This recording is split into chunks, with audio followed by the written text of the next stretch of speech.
Bonjour à tous. Dans cette vidéo aujourd'hui, je vais vous présenter le projet électronique sur lequel je travaille depuis de nombreuses années maintenant. En effet, j'ai commencé exactement en mars 2015. Après plusieurs essais, différents prototypes de cartes et l'utilisation de différents microcontrôleurs que j'ai pu trouver sur le marché, ce projet est désormais bien abouti et toutes les caractéristiques que je voulais implanter sont présentes.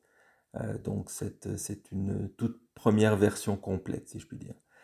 Bien entendu, bon, ce genre de projet est en constante évolution et je compte y ajouter d'autres fonctionnalités avec le temps, mais pour l'instant, je suis bien content des résultats que je vais vous présenter. Alors, de quoi s'agit-il exactement? Ce projet regroupe en fait plusieurs idées. Tout d'abord, pouvoir implanter une signalisation réaliste de type SNCF, qu'elle soit aussi simple que le BAL, le bloc automatique lumineux, ou plus complexe comme les indications de ralentissement aux abords des aiguillages. Ensuite, pouvoir automatiser le déplacement des convois sur le réseau en appliquant des scripts prédéterminés. Aussi, pouvoir gérer le trafic global et la vitesse des convois en fonction de la signalisation et supprimer ainsi les possibilités de collision entre les trains.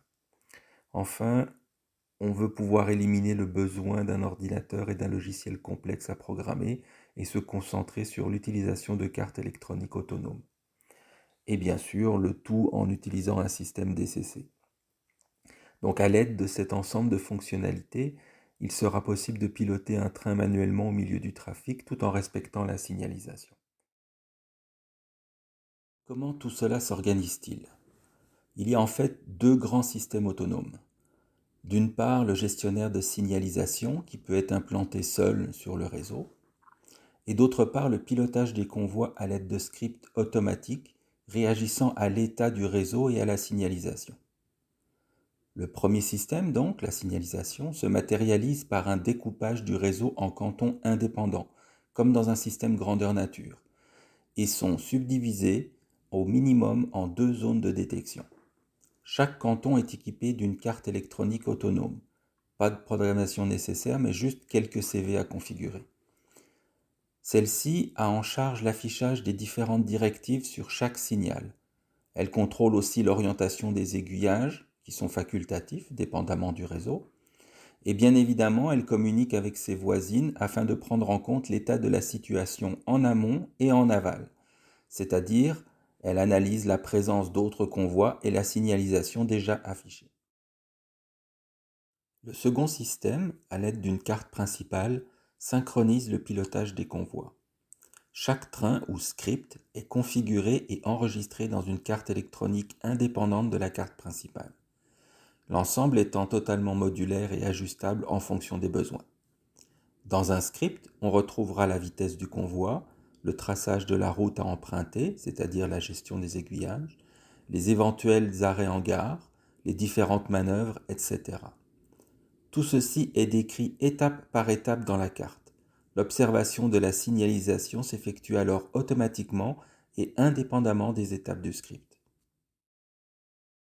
Maintenant, quelles sont les différences entre ce nouveau système de script et les autres systèmes DC ou DCC?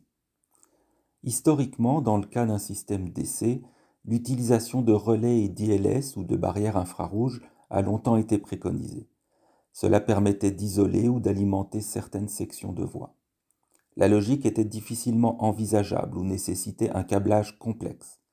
Mais il était possible d'organiser des sections de voie ici et là afin de représenter l'arrêt du convoi à un feu rouge, puis le redémarrage au feu vert, en coupant ou en rétablissant localement l'alimentation par un relais. Qu'en était-il de l'avertissement ou du feu jaune?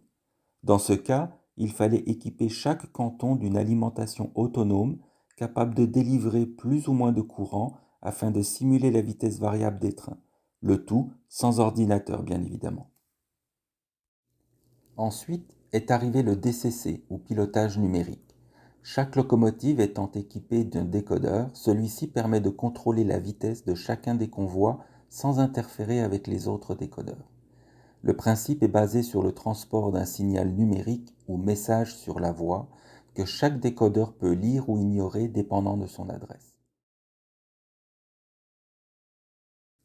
Mais voilà, ce dernier système, bien que simple et efficace dans son principe, n'en reste pas moins difficile à gérer de manière automatique. Par exemple, comment faire pour qu'une locomotive s'arrête devant un signal sans intervention manuelle? On ne peut pas, comme dans le cas du système d'essai, couper le courant avec un relais. En effet, on s'attend à ce que le décodeur reçoive les commandes appropriées de freinage pour ralentir et stopper la locomotive de manière réaliste. Il y a bien le principe de freinage implanté dans certains décodeurs, c'est-à-dire si le courant dans la voie devient DC, alors le décodeur se met en mode freinage automatiquement et la locomotive finit par s'immobiliser. Mais ce principe ne s'applique pas à un ralentissement programmé face à un signal avertissement ou en réponse à une directive de vitesse réduite. Bref, il existe des possibilités, mais soit elles sont difficiles à mettre en œuvre, soit il faut des décodeurs possédant des caractéristiques particulières, soit encore un ordinateur et un logiciel compliqué. Autre exemple, le simple fait de vouloir implanter un va-et-vient entre deux points n'est pas aisé en DCC. Même s'il est possible de détecter l'arrivée d'une locomotive par un ILS ou par détection de courant, il reste à propager cette information à la station de commande et envoyer les commandes correspondantes au décodeur. Par exemple, freinage, changement de direction et redémarrage. Là encore, rien d'évident. Il est quasiment plus facile de le réaliser en DC par un système de relais en cascade. Comme nous allons le voir, ce nouveau système permet de régler ces différents cas de figure. Mais pour l'instant, intéressons-nous au système de signalisation. Le principe est simple. Comme nous l'avons vu précédemment, chaque canton est équipé d'une carte de signalisation qui permet d'afficher les indications sur les signaux. Mais cela ne suffit pas. Il est nécessaire de pouvoir détecter un convoi sur ce canton. D'où l'ajout d'un système de détection DCC sur chaque zone d'un canton. Maintenant, concentrons-nous sur le cas d'un seul sens de circulation. L'arrivée d'un train va alors déclencher un événement qui sera capturé par la carte électronique. Celle-ci va en informer sa voisine en amont afin de mettre à jour la signalisation. Et il en sera de même pour la suivante, et ainsi de suite comme on peut le voir sur cet exemple. À noter que les événements sont aussi propagés en aval pour l'autre sens de circulation.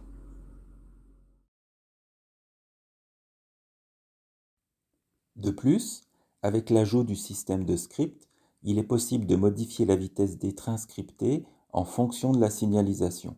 Un événement est envoyé à la station de commande avec les informations nécessaires pour que celle-ci puisse générer le signal DCC adéquat. Ainsi, il est possible de ralentir une locomotive au franchissement d'un signal d'avertissement et de la stopper au pied d'un signal fermé comme le carré.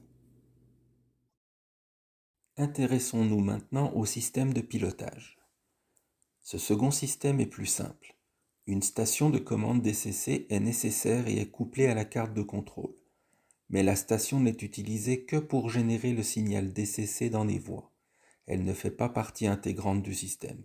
Ainsi, toute station de commande DCC est utilisable.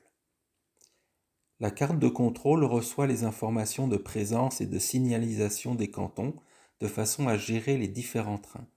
À l'aide de ces informations, il est possible de connaître la position de chaque train, d'exécuter les différentes instructions dans les scripts, d'ajuster la vitesse en fonction des signaux et bien évidemment d'arrêter les convois face à un signal fermé, évitant ainsi toute collision.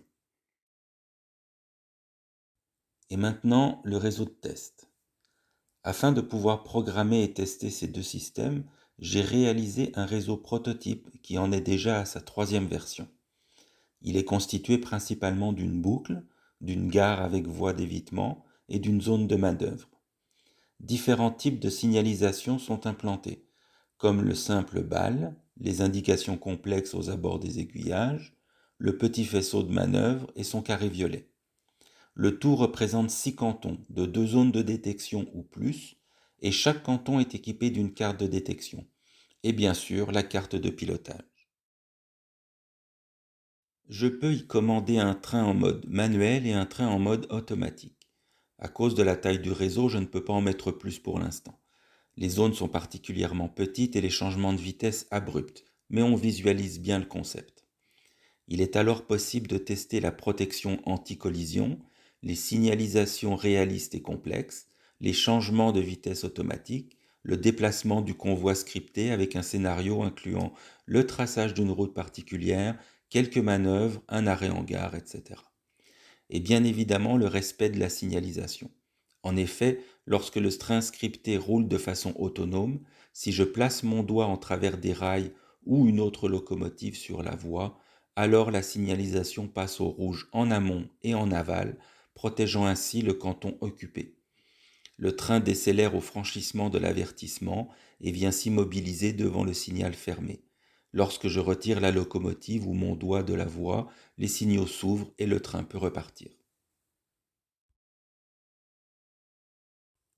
Dans cet autre exemple, on visualise un signal complexe aux abords d'un aiguillage.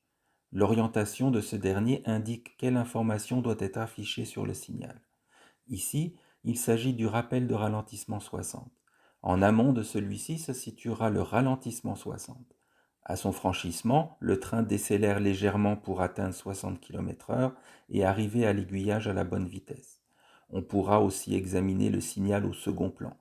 Lorsque celui-ci passe au rouge, le présent signal affiche la combinaison complexe avertissement plus rappel de ralentissement 60. Dans le cas d'un signal fermé, le train viendra s'immobiliser devant le feu rouge. Au dégagement de la voie, le train reprendra sa vitesse de 60 km/h. Dans l'exemple suivant, je vous propose de voir les possibilités de l'automate en vous présentant un va-et-vient plus un arrêt en gare sur chaque trajet. Dans un premier temps, le train démarre de sa position de départ, simulant l'une des extrémités d'un réseau point à point. Il va se déplacer jusqu'à la gare en passant par la voie de droite et stopper pour quelques secondes. Puis, il redémarrera jusqu'à atteindre l'autre extrémité du réseau point à point, simulé par la même position que précédemment. Après l'inversion du sens de marche, le train repart en direction de la gare. Cette fois, le passage s'effectue sur la voie de gauche, et le train vient s'immobiliser un instant. Et ainsi de suite, d'une extrémité à l'autre du réseau. On remarquera que, même dans le cas d'un automate, la signalisation est respectée et les vitesses sont ajustées. Ainsi, chaque train possède son trajet prédéterminé qui est sauvegardé dans une carte de pilotage automatique. Il est possible d'ajouter d'autres trains et d'autres cartes de pilotage pour combiner plusieurs convois sur le même réseau. L'ensemble respectera la signalisation et les occasions de collision seront éliminées. Une fois les trajets établis, il est alors possible de venir piloter son propre train au milieu du trafic sans risque d'accident. Voilà pour ce premier tour du propriétaire. Dans cette vidéo, je vous ai présenté le système de signalisation couplé au système de script ou de pilotage automatique. Nous avons pu voir la gestion anti-collision, les différents modes de signalisation comme la protection en balle ou la protection des aiguillages, et bien évidemment le tout en DCC et sans aucun ordinateur. Nous avons eu aussi l'occasion de voir tous ces principes réellement implantés sur un réseau et de constater qu'un tel système est bien fonctionnel. Merci de votre attention tout au long de cette vidéo. Vous pouvez utiliser l'adresse email suivante si vous avez des questions. À bientôt.